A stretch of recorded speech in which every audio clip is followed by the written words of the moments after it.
Hello friends, my name is Ram and today discussion topic is OPS concept. So some previous video already we discussed about the some OPS concepts pillars. So today once again we overlook the all topic of OPS. So first is suppose what is OPS? So OPS is a object oriented programming language or system or structure. So next the definition, suppose OOPS is a programming paradigm and methodology. And programming paradigm means, suppose programming paradigms, the term of method is is to solve the some problem or do some task, or programming paradigm is an approach to solve some problem or solve some problem by using some language or some new techniques to solve the some problem or do some task. So there are some programming paradigms. Suppose there are some by using some programming paradigm like object oriented paradigm, functional paradigm, procedural paradigm, logical paradigm, structural paradigm. These are the some types of paradigms. So next is the some concept of OOPS or pillars of OOPS. So classes, objects and method, inheritance, abstraction, encapsulation, polymorphism. These are the concept of OOPS. And next we discuss about some classes, methods and object. So in short, suppose class. So class is a collection of objects, and class is not a real world entity. It's just a template or blueprint or prototype.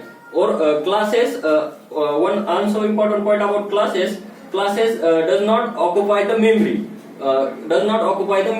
or syntax of classes is a access modifier, class and class name, and within the body contains some constructor, methods, nested class. These are some contents in classes. So next one is to methods. So method is a set of code which perform some particular task. Or some advantages of method is to code reusability and code optimization. This is two advantages of method. Or syntax of method is a access modifier, return type, method name, and list of in bracket list of parameters. So this is syntax of method, and within next in body, suppose this is syntax of method.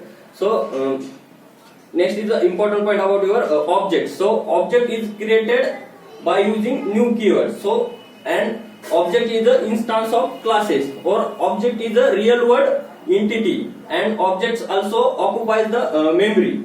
So objects. So some methods are used to create the object. Suppose clone method by using new keyword method, new instance method, new deserialization method. These are some methods for to create the objects. So by using new keyword we create the objects in three step or three process. Suppose in declaration, in instantiations, and initialization. These are the three process to create the objects. In declaration to declare the variable name, and in instantiations to use the new keyword to create the objects, and in that time to allocate the memory, and in initialization to create the objects, and to new keyword to receive the call of constructor. So this is the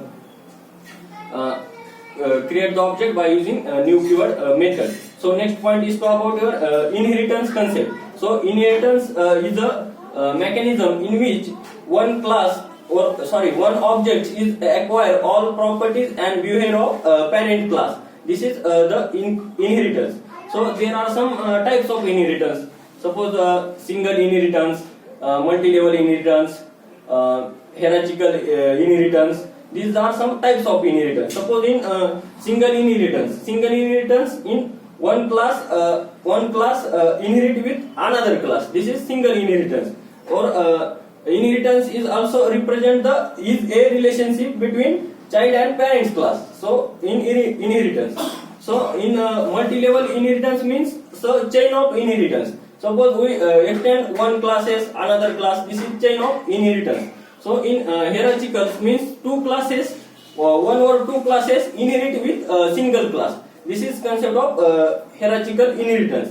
So this all about your inheritance. So next is to polymorphism. Suppose polymorphism is a perform single action with different way, or polymorphism derive two words. Suppose poly and prism. So poly means many and prism means form. So this is also called as many form. This is the polymorphism. So in polymorphism there are two types. Suppose compile time polymorphism and runtime polymorphism. So compile time polymorphism is also called as method overloading, and runtime polymorphism is also called as method overriding. Suppose in compile time polymorphism, it's suppose we write some program, and we compile this program. So in that compile time polymorphism, to check the all program from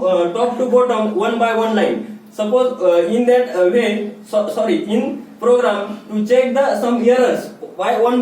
So if found the any error to show the compilation time. So this is compile time polymorphism. So next is runtime polymorphism. Suppose directly in runtime polymorphism, suppose we create some method. So in that runtime polymorphism, we directly run the program and to execute the output. So this is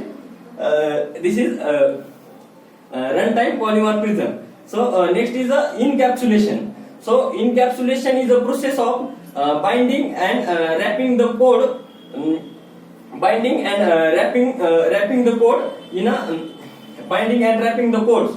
So in a one class. So this is encapsulation. So simple example of encapsulation is a capsule. So because capsule is fully encapsulated at outside, this is a class, or it's a outer side fully encapsulated, or it's contain the different medicines. Inside of capsule we contain the different method. So this is a simple example of capsulation. So encapsulation. So encapsulation is